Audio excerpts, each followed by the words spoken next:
मुश्किलों में टूट जाना बहुत आसान होता है, जिंदगी के हर कदम पर एक नया इम्तिहान होता है। डरने वालों को मिलता नहीं अक्सर जिंदगी में कुछ भी। डरने वालों को मिलता नहीं अक्सर जिंदगी में कुछ भी। हालातों से लड़ने वाले के कदमों में सारा जहान होता है। नमस्कार, आदाब, सत श्री अकाल, जय जिनेंद्र, नमो बुद्धाय। Wish you a very beautiful day to all of you. Hello friends, I am Kritika Mahawar and welcome back to our YouTube channel. हमारा भारत देश जो कि एक कृषि प्रधान देश है, भारत की लगभग 70% से भी अधिक पॉपुलेशन प्रत्यक्ष एवं अप्रत्यक्ष रूप से कहीं ना कहीं कृषि पर आश्रित है। कृषि द्वारा न सिर्फ हमारे खाद्य पदार्थों की पूर्ति होती है, अपितु विभिन्न प्रकार के उद्योगों के कच्चे माल की आपूर्ति भी कृषि पर ही निर्भर करती है। एग्रीकल्चर हमारे मनुष्य जीवन में क्या महत्व रखता है, यह हम सभी भली भांति जानते हैं। सो फ्रेंड्स, एग्रीकल्चर के इस बेशकीमती महत्व को ध्यान में रखते हुए आज हम आप सभी को मिलवाने जा रहे हैं highly educated, very brilliant and successful personality mister Pushpendra Kohli sir से, जो कि वर्तमान में ऑस्ट्रेलिया में रिसर्चर के पद पर कार्यरत हैं। फार्मर्स और फार्मिंग हमारे जीवन का वह महत्वपूर्ण हिस्सा है जिसका स्थान कोई नहीं ले सकता। अगर फार्मर्स को किसी कंट्री का बैकबोन कहा जाए तो गलत नहीं होगा। अलवर जिले के रहने वाले मिस्टर पुष्पेंद्र कोहली ने भारतीय कृषि अनुसंधान परिषद द्वारा आयोजित कृषि वैज्ञानिक परीक्षा में जनरल कोटे से टॉप 5th रैंक प्राप्त करके अपने पेरेंट्स, फैमिली और अलवर सिटी का नाम तो रोशन किया ही है, साथ ही वर्ष 2019 में PhD from मर्डक university Perth Australia के लिए सेलेक्ट होकर न सिर्फ राजस्थान राज्य बल्कि संपूर्ण भारत देश का नाम गौरवान्वित किया है। कुछ ही समय में सर अपना कीमती समय निकालकर ऑस्ट्रेलिया से हमारे साथ जुड़ने वाले हैं, हमें गाइड करने वाले हैं। आइए मिलते हैं मिस्टर पुष्पेंद्र कोहली सर से। हेलो सर, नमस्ते, स्वागत है आपका हमारे यूट्यूब चैनल में। हमारी ऑडियंस और हमारे चैनल की तरफ से आपको अपनी इस सुपर सक्सेस के लिए ढेर सारी बधाइयां एवं बहुत बहुत शुभकामनाएं। हेलो मैम, नमस्कार जी, बहुत बहुत धन्यवाद। मेरा नाम पुष्पेंद्र कोहली है। मैं जिला अलवर राजस्थान से बिलोंग करता हूं। मेरे फादर एक स्कूल टीचर हैं और मदर हाउसवाइफ। मेरी एजुकेशन कुछ इस तरह से रही है। मैंने स्कूलिंग जवाहर नवोदय विद्यालय खैरतल अलवर से कंप्लीट की है और ग्रेजुएशन इन एग्रीकल्चर मैंने बेंगलोर से university of agriculture science Bangalore से कंप्लीट की है। उसके बाद मैंने masters from Indian agriculture research institute new Delhi से कंप्लीट किया है। मास्टर्स के बाद मैंने पीएचडी में उसी इंस्टीट्यूट में एडमिशन लिया था, लेकिन उस दौरान मेरा सिलेक्शन एग्रीकल्चर साइंटिस्ट में हो गया था, तो मैंने पीएचडी छोड़ के एग्रीकल्चर साइंटिस्ट का पद ज्वाइन कर लिया था और मेरी फर्स्ट पोस्टिंग झांसी में हुई थी। वहां मैंने एक फॉडर रिसर्च इंस्टीट्यूट है, वहां 4 साल काम किया। उसके बाद मैंने अपनी पीएचडी के लिए एक फेलोशिप अप्लाई की थी, Netaji Subhash ICR international fellowship. वो मुझे मिली और मैं वहां से झांसी से फिर पीएचडी कंप्लीट करने के लिए ऑस्ट्रेलिया आया और आज मैं पर्थ में पीएचडी कर रहा हूं। सर, आप अपनी ग्रेट सक्सेस का क्रेडिट किसे देना चाहेंगे?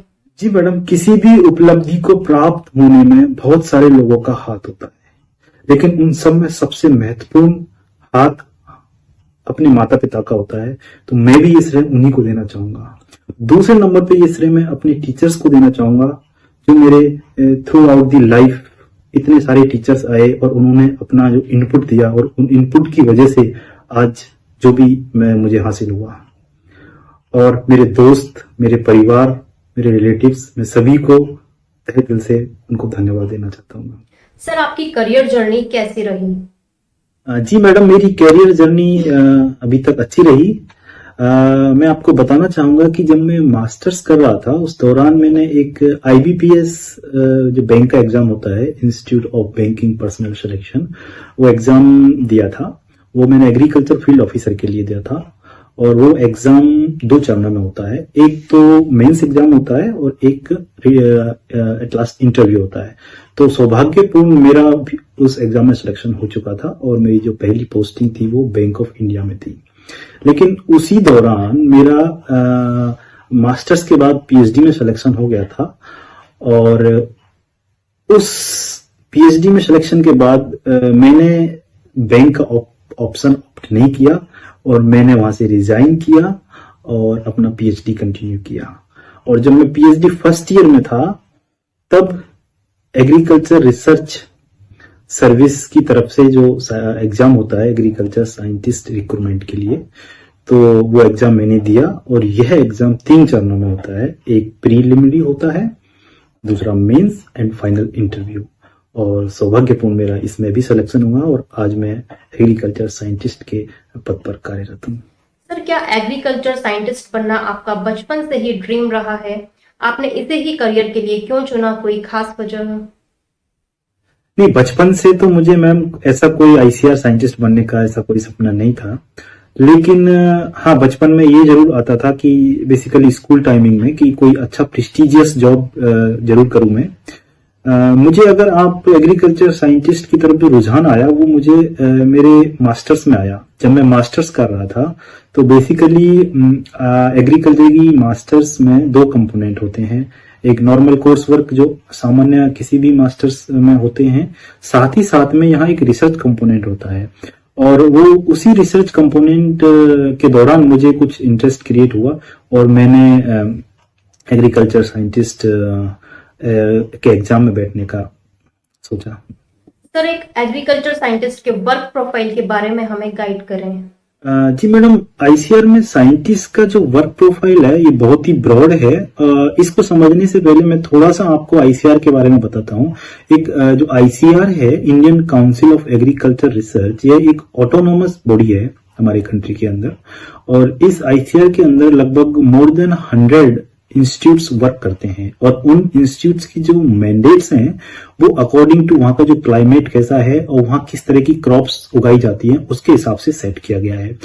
और साथ ही साथ में जो एग्रीकल्चर यूनिवर्सिटीज हैं, वो भी आईसीआर का एक कंपोनेंट है।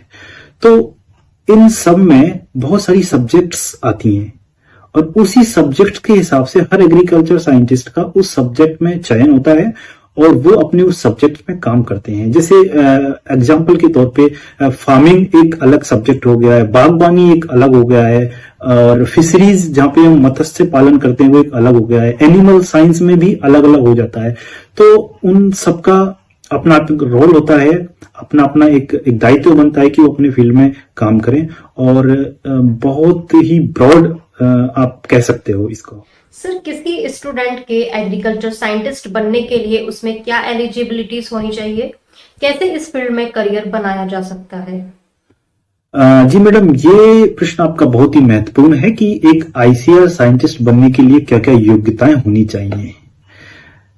बिल्कुल मैडम, आईसीआर साइंटिस्ट बनने के लिए आपकी जो एजुकेशन बैकग्राउंड एग्रीकल्चर से होना बहुत अनिवार्य है। अब एग्रीकल्चर एजुकेशन कैसे ली जाए, वो आपको जब 12th पास करने के बाद में, आफ्टर 12th आईसीआर भी एग्जाम कंडक्ट करता है, और आपके स्टेट के अंदर एग्रीकल्चर यूनिवर्सिटीज भी एग्जाम्स कंडक्ट करती हैं। उन एग्जाम के थ्रू आप एग्रीकल्चर के ग्रेजुएशन में एडमिशन ले सकते हो। ये 4 साल का कोर्स होता है। इसके बाद में आपको पर्टिकुलर सब्जेक्ट्स, क्योंकि जो एग्रीकल्चर ग्रेजुएशन होती है वो एक जनरल होता है, बहुत जनरल रूप से होता है। उसके बाद फिर बहुत सारी सब्जेक्ट्स होती हैं, जैसे मैंने आपको पहले बताया कि एनिमल साइंस में काफी सब्जेक्ट्स हैं, एग्रीकल्चर में काफी है। आप सॉइल के बारे में पढ़ोगे तो सॉइल साइंस है, प्लांट को कैसे उगाया जाता है, एग्रोनॉमी है, इंजीनियरिंग साइंस है, ऐसी बहुत सारी सब्जेक्ट्स हैं। तो आपको हर सब्जेक्ट के हिसाब से तैयारी करनी पड़ेगी। जो भी आपका सब्जेक्ट ऑफ इंटरेस्ट है उसमें आप मास्टर्स कर सकते हो, और मास्टर्स के बाद में आपका एआरएस एलिजिबिलिटी बन जाती है कि आप एग्रीकल्चर साइंटिस्ट के एग्जाम में बैठ सकते हो। लेकिन इसके साथ मैं आपको एक बात और बता देना चाहता हूं कि 2021 के बाद में जो आईसीआर ने कुछ चेंजेस किए हैं कि अभी जो minimum eligibility for ARS agriculture scientist recruitment के लिए वो पहले मास्टर्स थी, अब 2021 के बाद में उन्होंने पीएचडी कर दी है। तो आपको मास्टर्स जिस सब्जेक्ट में आपने किया है उसी सब्जेक्ट में आपको नेक्स्ट पीएचडी करनी पड़ेगी, और उस पीएचडी बेसिस पे आप अब एग्जाम में बैठ पाओगे। वैसे अभी तक अभी तक ऐसा कोई एग्जाम नहीं आया है जो पीएचडी लेवल का हुआ हो। अभी तक मास्टर्स ही एलिजिबिलिटी थी, लेकिन हो सकता है 2021 के बाद में, इस साल के बाद में जो भी एडवर्टाइजमेंट आता है तो उसमें जो मिनिमम क्वालिफिकेशन है वो पीएचडी इन एग्रीकल्चर जरूरी है। तो ये आपको बताना चाहूंगा मैं। सर, क्या इस पद के लिए इंटरव्यू राउंड होता है? आप स्टूडेंट्स को एग्रीकल्चर साइंटिस्ट इंटरव्यू में सेलेक्ट होने के लिए क्या टिप्स देना चाहेंगे? जी मैडम, इस एग्जाम में भी इंटरव्यू होता है। जैसा कि मैंने आपको पहले बताया, यह एग्जाम भी 3 चरणों में होता है, प्रीलिम्स, मेंस और इंटरव्यू। बेसिकली जो प्रीलिम्स एग्जाम होता है उसमें ऑब्जेक्टिव टाइप्स क्वेश्चंस होते हैं, और जो मेंस एग्जाम होता है उसमें रिटन टाइप मींस आपको सब्जेक्टिव टाइप के क्वेश्चंस होते हैं जो आपको एक्सप्लेन करने होते हैं। और जिसका जो सिलेक्शन क्राइटेरिया है उसमें प्रीलिम्स के तो कोई मार्क्स नहीं जोड़े जाते, लेकिन प्रीलिम्स के बेसिस पे जो लोग मेंस में बैठते हैं और इंटरव्यू में आते हैं, तो इंटरव्यू के और मेंस के दोनों के मार्क्स को जोड़ा जाता है, और उन दोनों के मार्क्स को जोड़ने के बाद में ही एक मेरिट लिस्ट तैयार होती है और उस बेसिस पे सिलेक्शन होता है। मैडम, इंटरव्यू के लिए कोई खास टिप्स, देखो कोई खास टिप्स तो नहीं, लेकिन मैं एक बात जरूर कहना चाहूंगा, किसी भी इंटरव्यू में वो जो इंटरव्यू पैनल होता है वो किसी भी कैंडिडेट की सब्जेक्ट नॉलेज को जज नहीं करते हैं, क्योंकि उन्हें पता है अगर candidate prelims mains exam pass करने के बाद में इंटरव्यू तक पहुंचा है तो नो डाउट उसके अंदर सब्जेक्ट की नॉलेज है, ये वो मान के चलते हैं। ज्यादातर इंटरव्यू में वो कैंडिडेट्स का कॉन्फिडेंस लेवल चेक करते हैं, उसका पोटेंशियल चेक करते हैं। वो उस ज्यादातर ऐसे क्वेश्चंस पूछते हैं जैसे कि कोई चैलेंजिंग क्वेश्चन पूछेंगे और ऐसी सिचुएशन, ऐसी केस स्टडीज देंगे जिससे कैंडिडेट उनसे कैसे बाहर आ पाए, उसको एक्सेप्ट करके और उस पर ओवरकम होके कैसे अपने आप को प्रूव करे। तो ज्यादातर वो कॉन्फिडेंस लेवल चेक करते हैं, आपके अंदर कितना जज्बा है, आप उस पोस्ट के लिए क्यों उत्तरदायी हो, ये वो पता करना चाहते हैं ज्यादातर। जैसे कि मेरे से बहुत ही एक साधारण क्वेश्चन पूछा था, थोड़ा सा सब्जेक्ट स्पेसिफिक था लेकिन बहुत कॉमन सेंस का क्वेश्चन था जो कि मुझे बहुत इंप्रेस किया। जैसे कि आजकल ऑर्गेनिक फार्मिंग का बहुत मतलब क्रेज चल रहा है, तो मुझे पूछा कि आपके सामने 2 एप्पल रखे हैं, एकदम एक जैसे हैं देखने में, और आप बताइए इनमें से एक ऑर्गेनिक है और एक इनऑर्गेनिक है। तो अब देख के हम पता नहीं कर सकते, तो उस दौरान जो उनका कहने का मतलब था कि आप इसको किस तरह से अपने आप को मतलब एक्सप्रेस कर पाओगे कि हाँ भाई आप बता पाओगे या नहीं बता पाओगे। तो इस तरह के क्वेश्चंस होते हैं, तो बहुत that was very tricky question, और उसका आंसर मैंने दिया, वो थोड़ा सब्जेक्ट नॉलेज उसमें ज्यादा यूज किया, तो मैं अभी यहाँ पे बताना मतलब ठीक नहीं है। सर, एग्रीकल्चर साइंटिस्ट को अपने प्रोफेशन में क्या चैलेंजेस फेस करने पड़ते हैं? जी बिल्कुल मैडम, एक एग्रीकल्चर साइंटिस्ट के सामने भी बहुत सारे चैलेंजेस हैं, जैसे कि हर प्रोफेशन में अपने अपने फील्ड में चैलेंजेस होते हैं। एक सबसे बड़ा चैलेंज जो एग्रीकल्चर साइंटिस्ट के सामने ये है कि आज आपको पता है हर देश की जनसंख्या बढ़ रही है, यानी कि पूरे विश्व की जनसंख्या बढ़ रही है, और एग्रीकल्चर लैंड की बात किया जाए तो एग्रीकल्चर लैंड कम होता जा रहा है, क्योंकि हम उस लैंड को किसी दूसरे पर्पज के लिए यूज कर रहे हैं। हम अपनी बसावट के लिए कॉलोनीज बढ़ा रहे हैं और कारखाने बढ़ा रहे हैं और बिल्डिंग्स बना रहे हैं। तो एग्रीकल्चर लैंड तो धीरे धीरे कम हो रहा है, लेकिन पॉपुलेशन तो बढ़ती जा रही है। उस पॉपुलेशन को फीड कराने के लिए हमें जो प्रोडक्शन करना है एग्रीकल्चर का, वो उस कम लैंड पे करना है। तो ये एक बहुत बड़ा चैलेंज है एग्रीकल्चर साइंटिस्ट के सामने कि ऐसी क्या टेक्नोलॉजी डेवलप की जाए, और वो टेक्नोलॉजी ऐसी होनी चाहिए जो एनवायरनमेंट को अफेक्ट ना करे, यानी कि एनवायरनमेंट इकोलॉजिकल बैलेंस भी रखना है और कम से कम लैंड पे आपको ज्यादा से ज्यादा प्रोडक्शन लेके आना है। तो ये बहुत बड़ा चैलेंज है।